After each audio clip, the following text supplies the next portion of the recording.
First contact and escalation. The night sky above the Arecibo Observatory in Puerto Rico shimmered with countless stars, a view Dr. Elena Rodriguez had admired countless times. But tonight was different. As she stared at the computer screen, her heart raced. The signal was unmistakable, a clear, repetitive pattern that couldn't be explained by any known celestial phenomenon.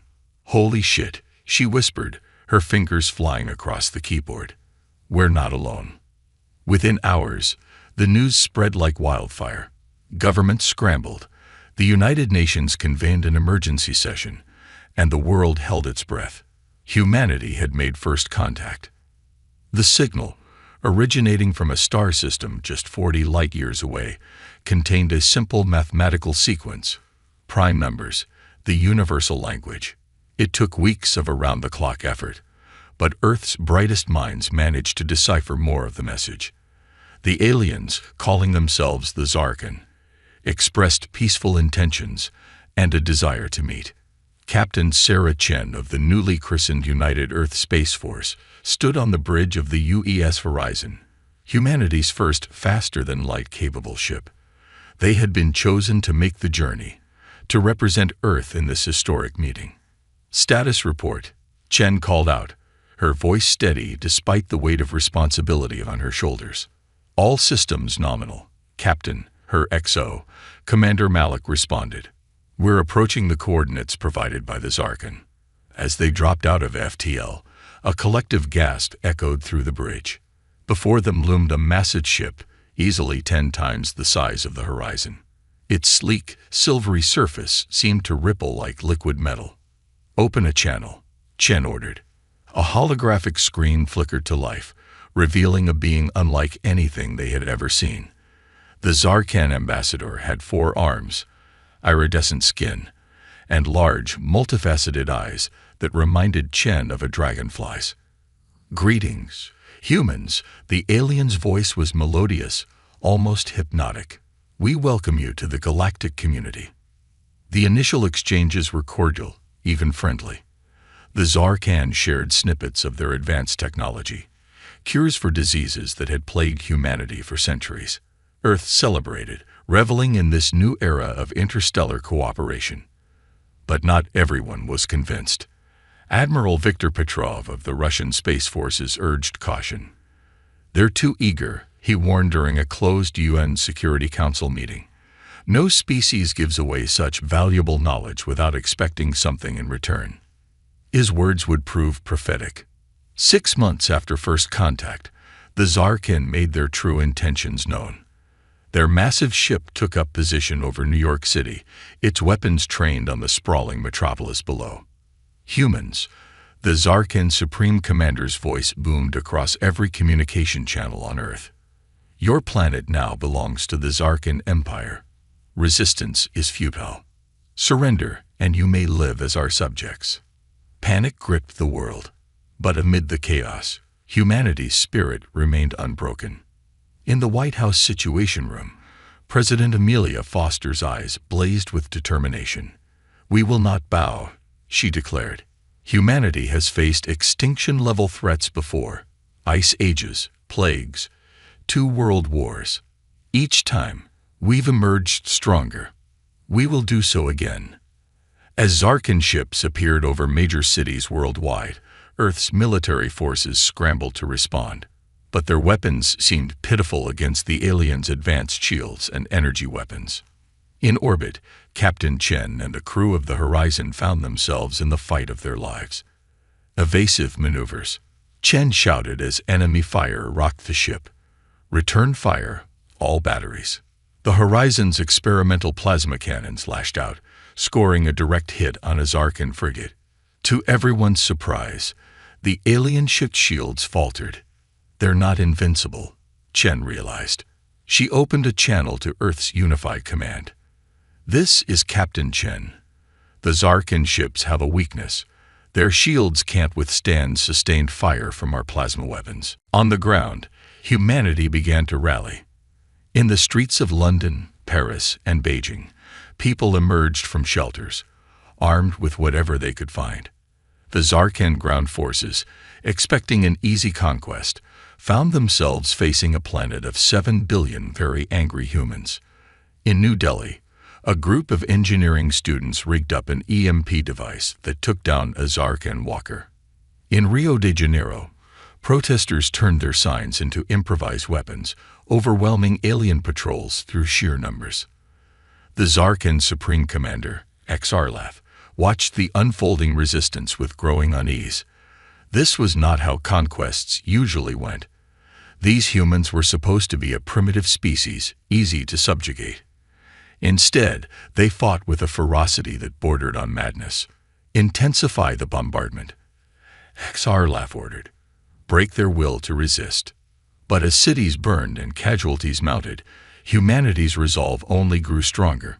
In underground bunkers and hidden laboratories, scientists and engineers worked tirelessly to adapt Zarkan technology for Earth's defense. Dr. Rodriguez, the astronomer who had first detected the alien signal, now found herself leading a team developing a countermeasure against the Zarkan's communication network. If we can disrupt their ability to coordinate, she explained to military brass, we might just have a chance. As the first week of the invasion drew to a close, humanity had suffered grievous losses, but they had also scored victories that should have been impossible. The Zarkan's easy conquest had turned into a grueling war of attrition. In orbit, the Horizon led a ragtag fleet of hastily upgraded Earth ships against the Zarkan armée. Captain Chen's tactics were unorthodox, even reckless by alien standards. She used the moon's gravity to slingshot her ships into attack positions, executed maneuvers that strained hulls to their breaking point. All ships, form up on me. Chen's voice was calm despite the chaos around her. We're going to punch a hole in their line. Earth's survival depends on it. As the human fleet charged toward the Zarkan flagship, Xarlath felt something he had never experienced before: doubt. These humans were unlike any species the Empire had encountered. They did not break, did not yield, even in the face of overwhelming odds. For the first time, the Supreme Commander wondered if perhaps, in their arrogance, the Zarkan had made a terrible mistake. The battle for Earth had only just begun, and humanity was about to show the galaxy why it was never wise to provoke them. The invasion begins. The Zarkan invasion entered its second week, and Earth was a world transformed. Major cities lay in ruins, their skylines forever altered by alien weaponry. Yet from the ashes of destruction, humanity's indomitable spirit emerged stronger than ever. In the highlands of Scotland, a makeshift resistance base hummed with activity. Here, amid the misty hills, soldiers from dozens of nations worked alongside civilian volunteers, united in their determination to repel the alien invaders. Colonel Aisha Kazemi, formerly of the Iranian Special Forces, surveyed the ragtag army before her. We may be outgunned, she addressed the assembled fighters, her voice carrying across the windswept field. But we are not outmatched. Each of you represents the best of humanity. Our diversity, our adaptability, our unwillingness to submit to tyranny. As she spoke, a battered transport plane touched down on the nearby airstrip. From it emerged a team of scientists led by Dr. Yuki Tanaka, a robotics expert from Japan. Colonel Kazemi, Tanaka called out as he approached, his eyes alight with excitement despite the dark circles beneath them. We've done it. Project Phoenix is ready for deployment. Kazemi's eyes widened. Project Phoenix was humanity's most ambitious countermeasure yet. A swarm of AI-driven nanobots designed to infiltrate and disrupt Zarkan technology. It was a Hail Mary. But at this point, humanity needed every advantage it could get. Halfway across the world, in the scorching Atacama Desert of Chell, another key to Earth's defense was taking shape. Here, sheltered from Zarkan sensors by the unique mineral composition of the landscape, engineers worked tirelessly to bring the Starshot array online. Dr. Carlos Mendoza wiped sweat from his brow as he made final adjustments to the massive solar panels. Starshot had originally been designed as a method of interstellar exploration, using powerful lasers to accelerate small probes to a fraction of light speed. Now it would serve as Earth's most powerful weapon. Energy levels are stable, Mendoza reported to the United Earth Defense Council via a secure quantum channel. We can be ready to fire in 6 hours. In low Earth orbit, the battle raged on. The human fleet, bolstered by rapidly reverse-engineered Zarkan technology, fought with desperate courage. Captain Chen's horizon had become a symbol of hope, its hull scared but unbowed. Multiple bogies, incoming fast. Lieutenant Park's voice cut through the chaos of the bridge. Chen's mind raced, calculating vectors and possibilities. "Execute Maneuver Theta 3, she ordered. "Prepare to fire on my mark." The Horizon barrel rolled, narrowly avoiding a barrage of Zarkan energy weapons. As it came about, it unleashed a devastating volley of plasma fire, catching 2 enemy frigates in a crossfire. On the Zarkan flagship, Supreme Commander Xarlath watched the battle with growing frustration. These humans were proving far more troublesome than anticipated. Their tactics were unpredictable, their tenacity unmatched by any species in the Empire's long history of conquest. "Deploy the World Breaker," Xarlath commanded, his multiple eyes narrowing. "It's time to show these primitives the true might of the Zarkan." A massive ship, easily twice the size of the flagship, decloaked near Earth's moon. Its central cannon began to glow with ominous energy.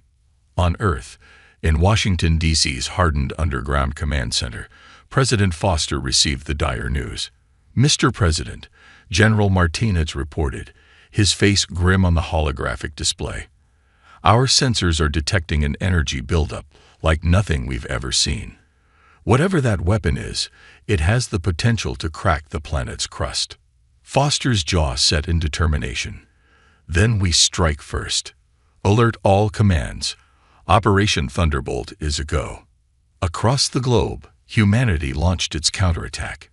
In Scotland, Colonel Kazemi gave the order, and millions of nanobots took to the air, a glittering cloud rising to meet the Zarkan ships.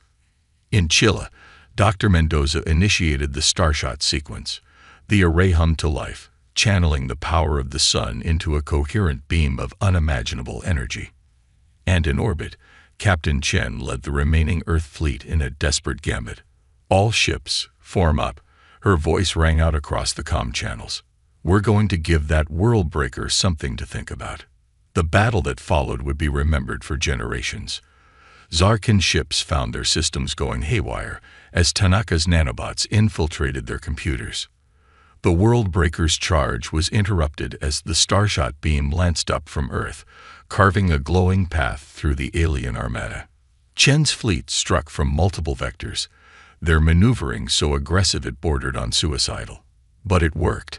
The Zarkan, accustomed to fighting more conventional opponents, found themselves outflanked and confused. For a moment, it seemed as though the tide had turned. But the Zarkan were not the dominant species in the galaxy for nothing. Xarlath, realizing the danger, made a decisive move. "All ships, initiate Protocol Omega," the Supreme Commander ordered. "Prepare for total planetary assault."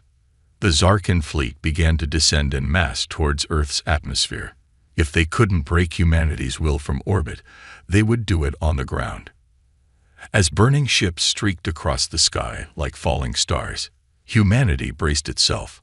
The true test was yet to come. In New York, Tokyo, Lagos, and countless other cities, people emerged from shelters, armed and ready. Soldiers stood shoulder to shoulder with civilians. Scientists manned hastily constructed energy weapons alongside construction workers and teachers. This was humanity's darkest hour, but also its finest. United as never before, Earth prepared to make its stand. As the Zarkan ships touched down, disgorging waves of alien troops, humanity's battle cry echoed across the planet. They would not go quietly. They would not submit. They would show the galaxy why it was a terrible mistake to provoke the human race. The war for Earth had entered its most crucial phase, and the fate of the planet hung in the balance. Turning the tide. The world had become a battlefield. In every city, on every continent, humans fought with desperate courage against the Zarkan invaders. The aliens' superior technology was matched by humanity's ingenuity and sheer determination. In the ruins of Mumbai, a group of Bollywood stunt performers turned freedom fighters executed daring raids against Zarkan patrols, using their acrobatic skills to outmaneuver the alien troops. Led by former action star Raj Kapoor, they became known as the Mumbai Ghosts, striking fast and vanishing into the labyrinthine streets before the enemy could respond. "We may not have their weapons," Raj told his team as they prepared for another mission, "but we have something they don't. This is our home, and we know every inch of it." Meanwhile, in the Amazon rainforest, indigenous tribes joined forces with stranded scientists to wage a different kind of war. Using their intimate knowledge of the jungle and combining it with modern technology, they turned the dense foliage into a death trap for Zarkan forces. Dr. Maria Silva, a botanist who had been studying rare plants when the invasion began, now found herself weaponizing that knowledge. "Nature has always been our greatest ally," she explained as she prepared a batch of myrotoxin extracted from a newly discovered species. "Now it will be our savior." But the true turning point came from an unexpected source. In a secret facility beneath the Antarctic ice, a joint team of quantum physicists and computer scientists made a breakthrough that would change the course of the war. Dr. Kwame Osei, a brilliant Ghanaian programmer, stared at his screen in disbelief. "It can't be this simple," he muttered. His colleague, Dr. Svetlana Petrova, looked over his shoulder, her eyes widening. "But it is," she breathed. "Kwame, you've done it." What they had discovered was a fundamental flaw in the quantum encryption used by Zarkan communication systems. It was a small vulnerability, but in the hands of humanity's best hackers, it became the key to unraveling the aliens' entire network.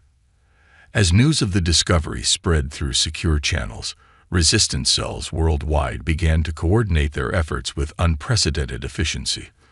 For the first time since the invasion began, humanity had a clear picture of the enemy's movements and plans.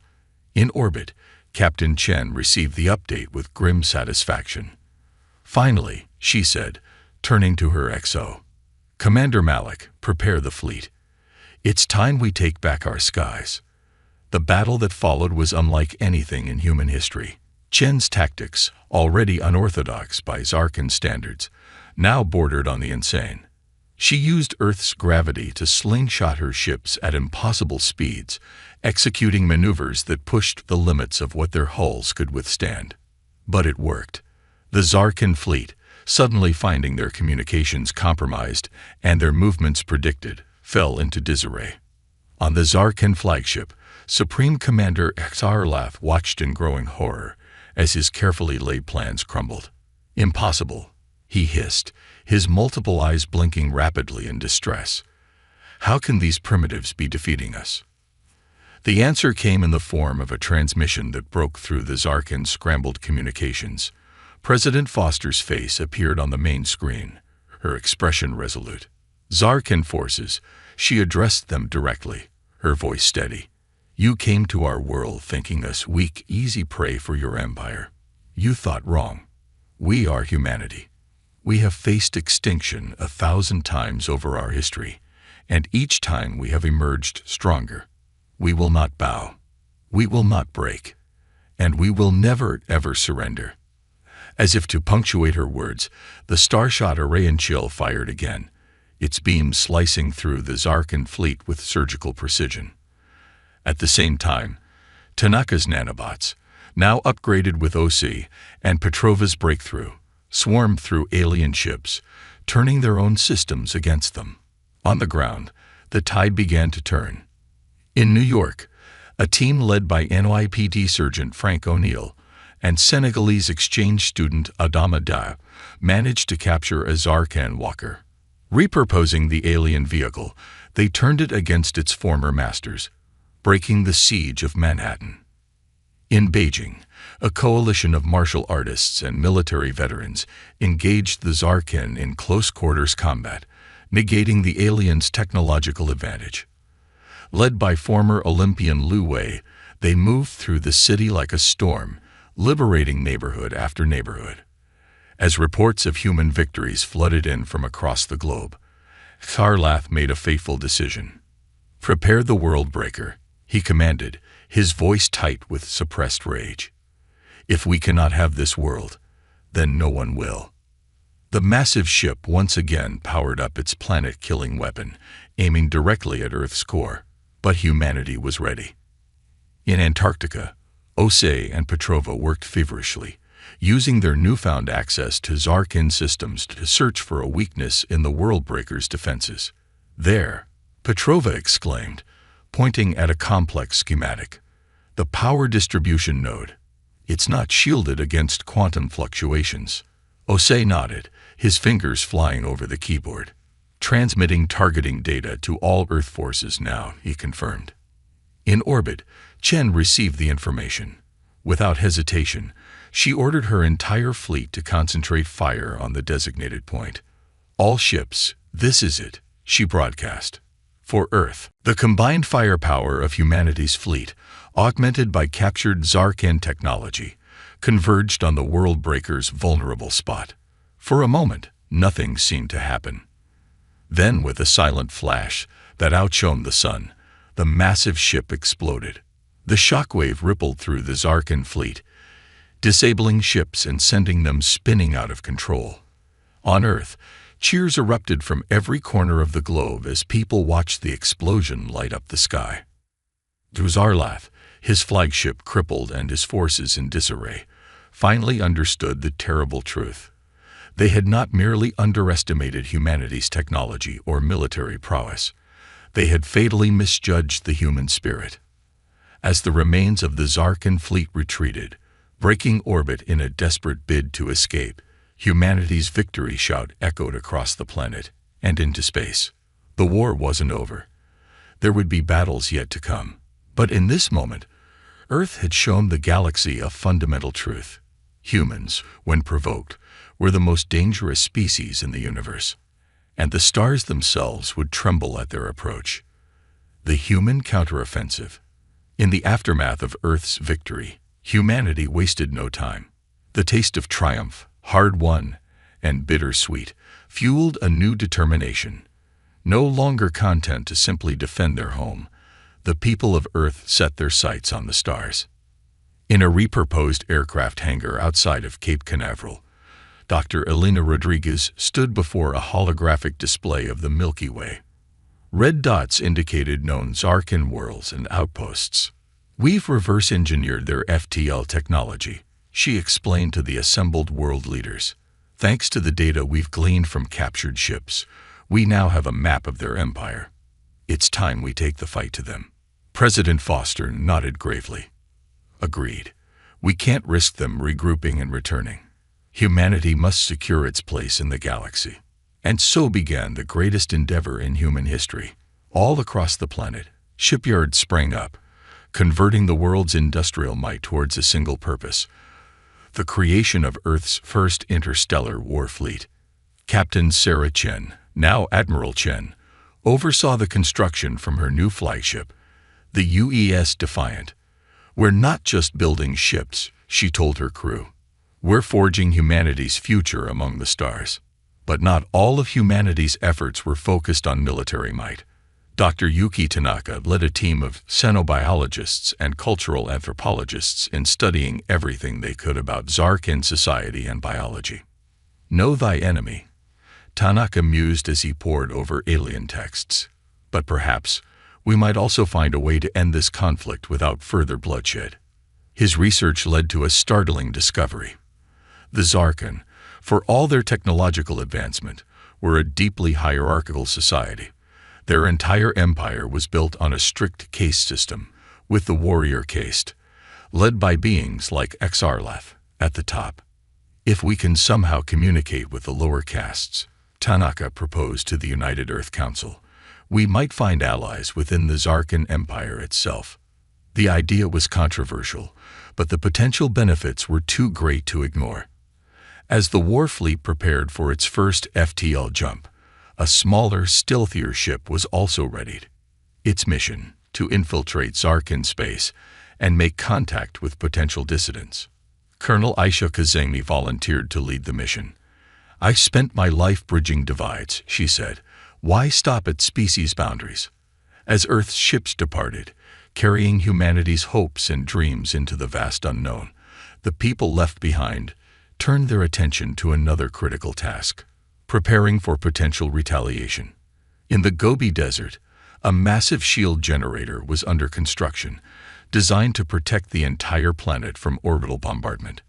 Led by Chinese quantum physicist Dr. Lai Wei and American engineer Dr. Samantha Carter, the project represented the pinnacle of human-alien hybrid technology.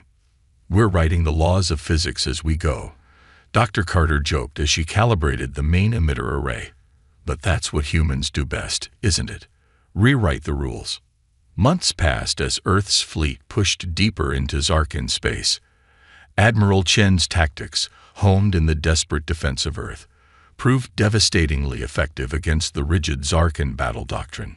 World after world fell to the human advance, but Chen was careful to minimize civilian casualties, focusing on military targets and infrastructure. "We're not conquerors," she reminded her captains. "We're liberators." Meanwhile, Colonel Kazemi's diplomatic mission began to bear fruit. On Zarkin colony worlds, she found a populace weary of war and oppression. The lower castes, long treated as little more than slaves by their warrior overlords, were receptive to ideas of equality and self-determination. "Your leaders told you that humans were savages," Kazemi addressed a gathering of Zarkin laborers on the mining world of Kextal. "But look around you. We come not to destroy, but to offer a hand in friendship, to show you a different way of life." Word of the human approach spread like wildfire through the Zarkin Empire. Uprisings began on dozens of worlds, the once downtrodden masses inspired by humanity's example. Supreme Commander Xarlath, retreating ever further from the human advance, found his authority crumbling.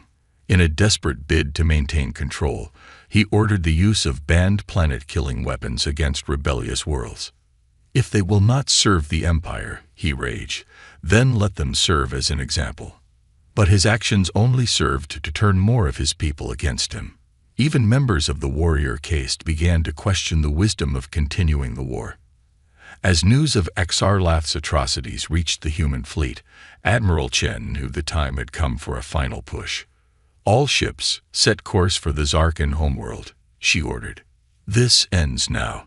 The battle for Zarkin Prime would be the largest space engagement in galactic history. Thousands of ships clashed in the skies above the alien capital world, energy weapons and missiles crisscrossing the void in a deadly dance. On the planet's surface, Colonel Kazemi led a joint human Zarkan rebel force in an assault on the Imperial Palace. For freedom. The battle cry echoed in 2 languages as they stormed the ancient edifice. In orbit, Admiral Chen found herself in a one-on-one duel with Xarlath's flagship. The 2 vessels, pinnacles of their respective civilizations' technology, circled each other like wary predators. "You've lost, Xarlath," Chen broadcast on an open channel. "Surrender and let this war end." The Zarkin commander's response was a barrage of weapons fire that lit up space. But Chen was ready. The Defiant ducked and weaved, its human crew working in perfect harmony with the ship's AI to perform maneuvers that should have been impossible. As the final battle reached its crescendo, the fate of 2 civilizations hung in the balance. Humanity had come so far, but victory was far from assured. The next few moments would determine the course of galactic history for millennia to come. Resolution and aftermath. The skies above Zarkin Prime blazed with the fury of 2 civilizations locked in mortal combat. Admiral Chen's Defiant danced through a hail of enemy fire, its hull glowing red-hot from near misses. Inside, the bridge crew worked with machine-like precision, every action honed by months of brutal warfare. "Shields at 30%, Commander Malik reported, his voice steady despite the chaos. "One more direct hit and we're done for." Chen's eyes narrowed as she studied the tactical display. Xarlath's flagship was formidable, but it had a fatal flaw: arrogance. The Supreme Commander fought as if victory was inevitable, a habit born from millennia of easy conquests. "Prepare to execute Maneuver Omega," Chen ordered. "On my mark." The Defiant suddenly cut all power, appearing dead in space. Xarlath, sensing victory, moved in for the kill. But it was a trap. As the Zarkan flagship closed in, the Defiant roared back to life, unleashing its entire weapons array at point-blank range. The result was devastating. Xarlath's ship, its shields overloaded, broke apart in a spectacular explosion that lit up the battlefield like a newborn star. On the planet below, Colonel Kazemi and her rebel forces fought their way through the labyrinthine corridors of the Imperial Palace. The resistance they faced was fierce but disorganized. News of Xarlath's defeat had spread, shattering the morale of loyalist forces. "We're approaching the throne room," Kazemi reported over her comm. Beside her, a Zarkan rebel named Vexlor nodded grimly. Once a low-caste laborer, he now fought to free his people from millennia of oppression.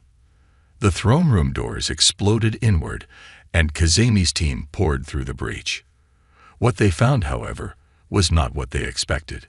Instead of a last stand by fanatical guards, they encountered a group of high-ranking Zarkan officials in the midst of heated argument. One of them, wearing the insignia of the Zarkan diplomatic corps, stepped forward. "I am Zinfar, First Minister of the Empire," he announced, his voice quavering. We wish to discuss terms of surrender." The war, it seemed, was over. In the days that followed, representatives from Earth and the former Zarkan Empire met to negotiate a lasting peace. The talks were tense, centuries of mistrust and recent atrocities hanging heavy in the air. But slowly, progress was made. Dr. Yuki Tanaka, whose research had been instrumental in understanding Zarkan society, played a key role in the negotiations. "We must build a future based on mutual understanding and respect," he urged both sides.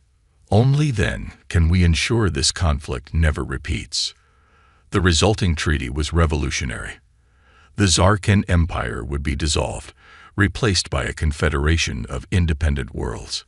Earth would share its democratic ideals and technological innovations, while the former Zarkan worlds would offer their advanced scientific knowledge. But perhaps the most significant outcome was the formation of the Galactic Council, a body designed to promote cooperation and resolve disputes between spacefaring civilizations. Both humans and Zarkan would have seats, as would other species they encountered in their future explorations. As news of the peace agreement spread, celebrations erupted across Earth and the former Zarkan worlds. The long nightmare of war was finally over. In New York City, now mostly rebuilt, President Foster addressed the United Nations. "Today marks not just the end of a conflict, but the beginning of a new era for all sentient beings," she declared. "We have seen the face of our galaxy, and it is diverse, it is complex, but most of all, it is filled with potential. Let us move forward not in fear, but in hope and unity." On Zarkan Prime, now renamed New Harmony, Vexlor stood before a crowd of his people. "For too long, we were taught that strength came from domination," he said. "The humans have shown us a different way. True strength comes from cooperation, from lifting each other up rather than pushing others down." Admiral Chen, watching the broadcast from the bridge of the Defiant, felt a weight lift from her shoulders. "Plot a course for Earth," she told her navigator. "It's time to go home." But even as humanity celebrated its victory and newfound place in the galactic community, challenges loomed on the horizon. Other alien civilizations, alerted by the conflict, watched the newcomers with a mixture of curiosity and wariness. The remnants of the Zarkan warrior caste, scattered across distant colonies, plotted revenge. And somewhere in the vast, unexplored reaches of the galaxy, ancient powers stirred, awakened by the echoes of war. Dr. Elena Rodriguez, the astronomer whose discovery had started it all, stood on the observation deck of Harmony Station, a massive space habitat orbiting between Earth and Mars. As she gazed out at the star-studded blackness, a smile played on her lips. "We did it," she whispered to herself. "We survived, we won, and we've grown. But our journey has only just begun." As if in response, a streak of light blazed across her field of vision. A ship jumping to FTL, heading out to explore the unknown. Humanity had faced its greatest challenge and emerged victorious. Now, with new allies at their side and the spirit of exploration burning bright, they turned their gaze to the infinite possibilities that awaited them among the stars. The age of Earth was over. The age of united galactic civilization had begun, and at its heart stood humanity, resilient, adaptable, and an inspiration to all. The galaxy would never be the same again.